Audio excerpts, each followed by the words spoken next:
हमारे रखे यहाँ पे कीर्तन में, क्योंकि 9 दिन का पाठ है यहाँ पर 3 डोलियाँ हैं। एक डोली येलो वाली वो नागराजा देवता की है, बीच वाली डोली नील भगवती के है जो कि हमारी पंचायती भगवती है, और जो इधर साइड वाली डोली है वो दयारू देवी की है।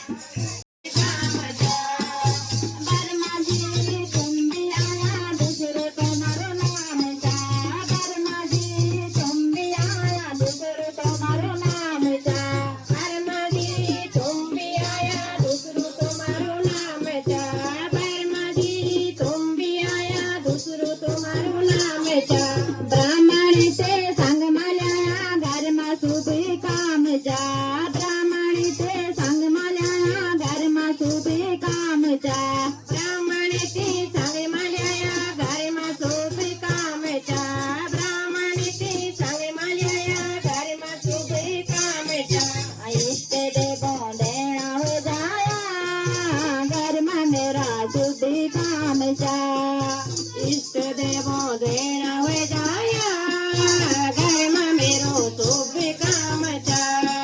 विष्णु जी तुम भी आया तीसरो तुम्हारो नाम चा। विष्णु जी तुम भी आया तीसरो तुम्हारो नाम चा। विष्णु जी तुम भी आया तीसरो तुम्हारो नाम चा। विष्णु जी तुम भी आया तीसरो तुम्हारो नाम चा।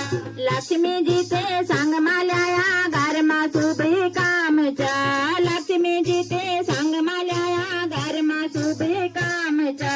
लक्ष्मी जी ते संग माल्याया घर में शुभ काम चा। लक्ष्मी जी ते संग माल्याया घर में शुभ काम चा। इष्ट देवों देना हो जाया घर में मेरो शुभ काम चा। ए जमा